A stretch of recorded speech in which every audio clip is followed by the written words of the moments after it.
And here we are in our last season of Quiet. And we're in the Strato Colony. Oh, hey, Cal. Cal is riding around the geoponics garden on his hoverboard. The board comes to a sudden, shuddering stop to the rocky ground in front of you. Cal falls off, but catches his balance before he eats dirt. Hi, Solana. Real ground is way harder to hover around than the ship floors. There are bumps everywhere. Well, we have to adapt. Yeah, exclaims Cal. Things are actually way, way better planet-side.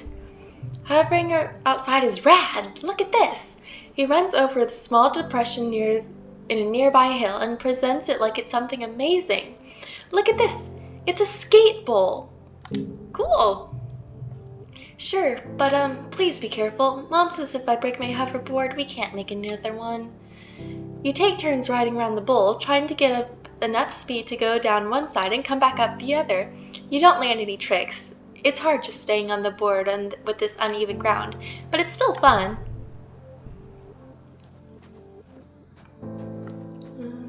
Oh. Expeditions. You cautiously step through the colony gates. Hey there, kiddo. Uncle Tonin blocks you away with a smile. I'm afraid expeditions are off limits for now. It's not safe out there for kids. You'd better toughen up so you can join the squads when you're older. Well, I guess I can look at the map. An info window pops up on your hollow palm when you get closer. What do you want to know about? Well, the Subquay Swamp is what we were talking about in science class. To the south is the vast boggy wilderness, home to dangerous animals and hazardous weather conditions. Exploration in this area is only to be done with extreme caution. The Prosaic Plains. The Prosaic Plains lie far to the north of the colony, where the higher elevation and natural tilt of the planet makes the chromatic snowfall more regularly in every season. Though prone to sudden storm flurries, the plains are a relatively safe place to explore, filled with mostly herbivorous xenofauna. The Valley of Vertigo is a low-lying trench to the east that's dense with pollen-producing trees. There's a wide variety of edible food here, both plant and animal product, leading to some of the explorers calling this place the breadbasket of Vertumna. There are a number of animals here that the geoponics would be interested in domesticating. The Western Wrestling Ridge. This tongue-twisting region is the broken spine of the planet, home to both dizzying heights and abyssal lows. It's always hot and arid here, no matter the season. Traversing these steep chasms is dangerous and only to be done with sufficient glider training. However, there are some interesting ruins here to explore. Ruins? Interesting. Float cow! These cumbersome-looking creatures are actually lighter than air due to their large helium sacs on dorsal and ventral sides. Careful balancing of helium and urine allows them to control their elevation. They produce a salty, high-protein, milky substance for feeding their young that is also nutritious for humans. Hawkeye. A common creature with two disparate sets of eyes and one strong foot used for both locomotion and defense. Though harmless, these small warriors can be fierce in groups. Manticore. Highly intelligent and predatory. Their plumage changes according to the season. Their body is composed almost entirely of dangerous weapons. Do not approach. Okay. Hades.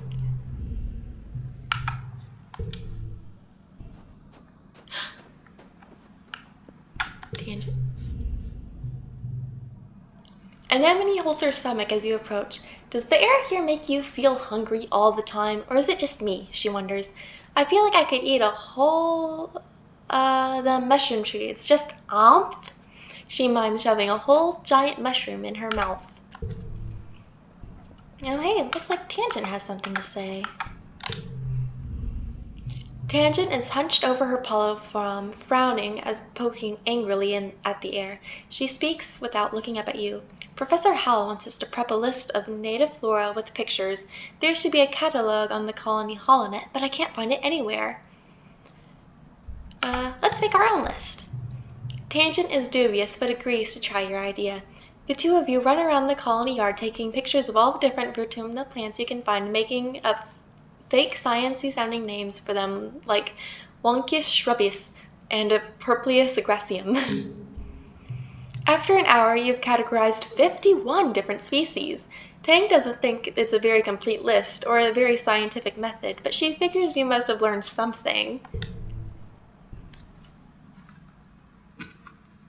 And on that note, let's get to class. A low throbbing noise comes from the engine room. Don't forget to study hard, okay?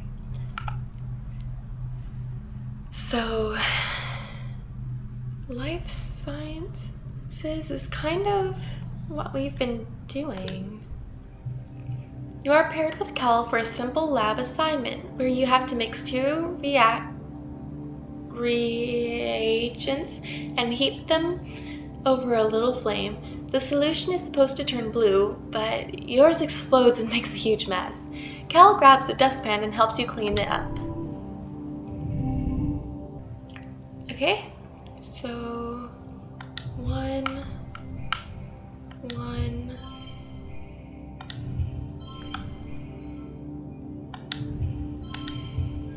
18! And another super win! And I got 3 stars! Nice!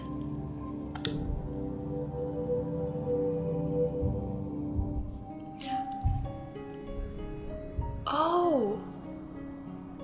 Wow.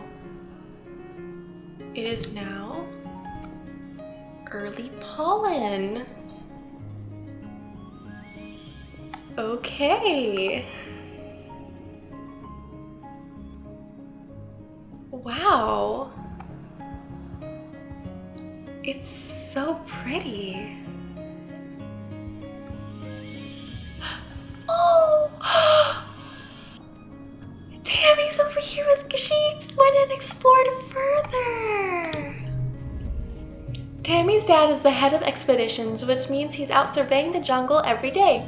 This morning, you see her crying in the doorway as he leaves.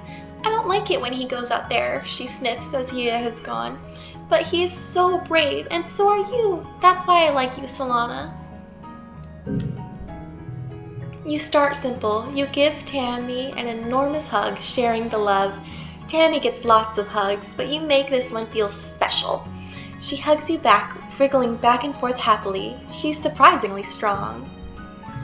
Oh, I love Tammy. She's so sweet.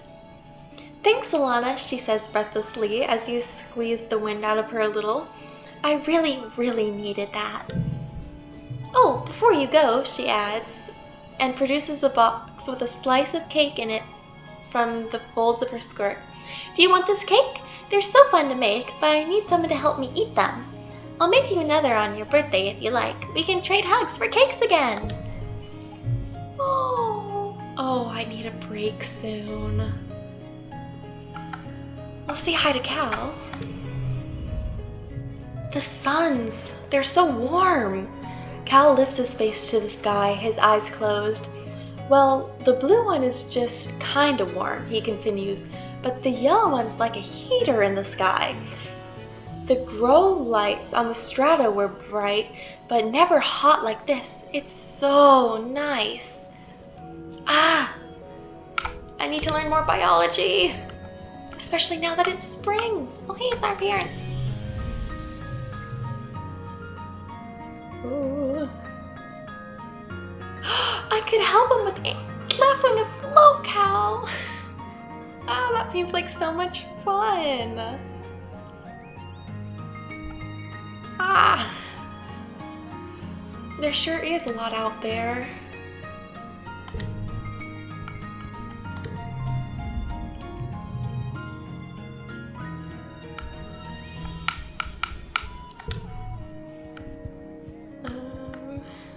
see.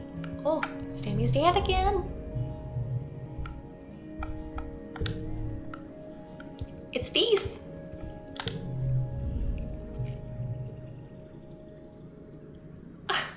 Dees, I just want to say hi. What do you mean, what do you want?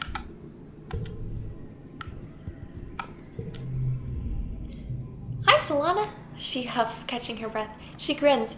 Oh, the ship adults are always saying, no running, Anemone, no running. But outside there's so much room. I can run for 5 minutes in one direction, even more after the robo-plows clear the land for farms.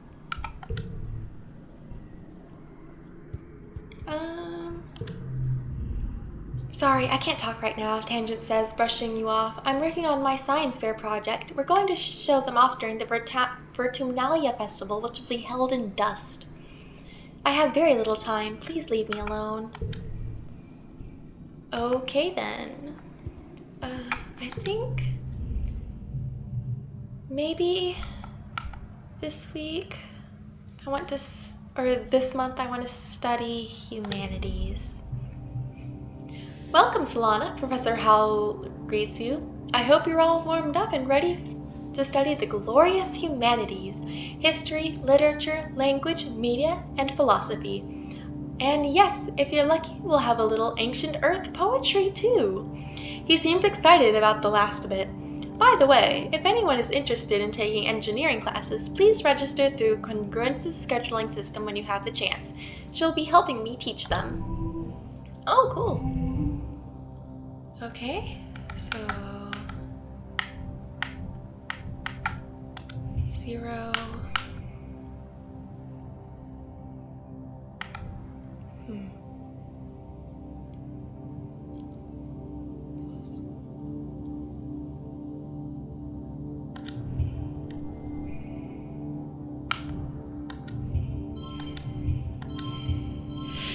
Oh, that's not enough.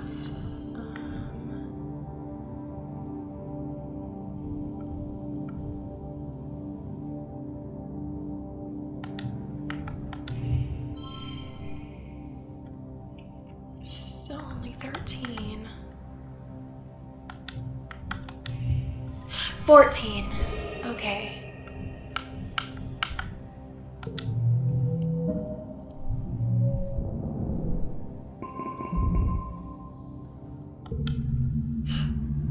You awake from an afternoon nap. You squint into the pink-tinged light slanting through the windows. You must have fallen asleep in the lounge. Tammy's shadow falls across your nest of pillows. Oh, I'm sorry, Solana, she says, giggling. I didn't mean to wake you up. It's just so nice outside, with pollen sparkling in the sunlight. I wanted to open the windows. You rub your eyes blearily. Ugh, you are having the weirdest dream. Since you're awake, you should visit the cafeteria. Auntie Seaton is making a new kind of candy. She says it's made of cotton. Isn't that weird? I have to go tidy the creche first. Then I'll meet you there. Save some for me, okay? Tammy skips off towards the creche, humming to herself. Yeah, I'll go get some candy. In the cafeteria, Auntie Seaton is cheerfully handing out masses of pink candy, puffy and soft like clouds. Oh, Solana, she says, handing you a wad of some candy spun around at the end. Here, try some of this. We used to have it on Earth. You pull off a piece and give it a taste. It's so sweet at first that your mouth puckers. You've never tasted anything so sweet and so real. It's not at all like those soy sweets that the kitchen nanoprinter can make. It melts in your mouth, leaving a gritty residue on your tongue.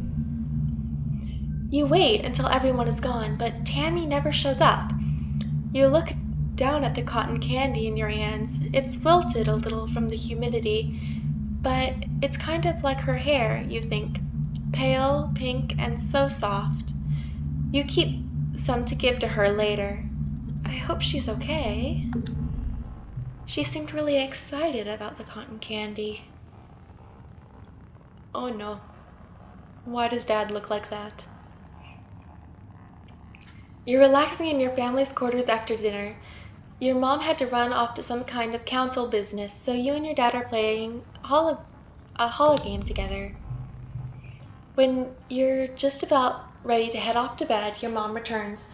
You can tell from the defeated slant of her shoulders that something has gone terribly wrong.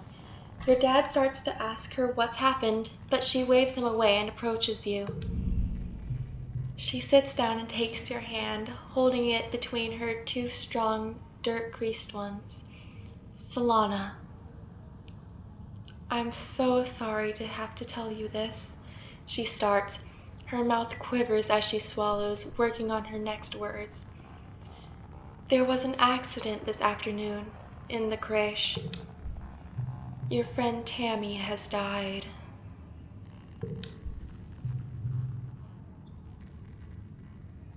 No! Not Tammy. You try to understand her words. Tammy? Dead? That's not possible. You suddenly remember the cotton candy you were saving to give Tammy, pink and fluffy, just like her hair.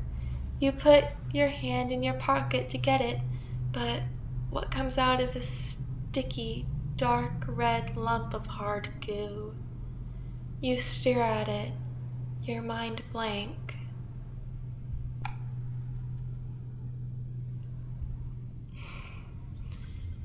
Do we want to know? I mean, she was just going to tidy up the creche. But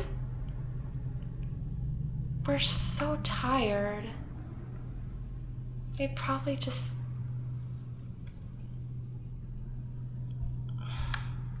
go to bed.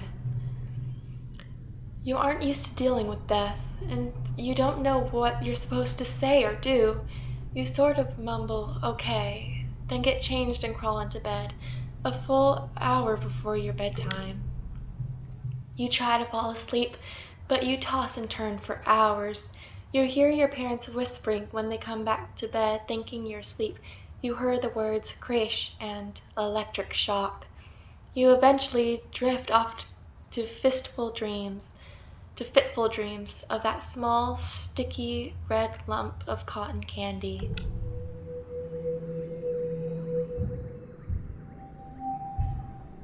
And now it's mid-pollen. Okay then.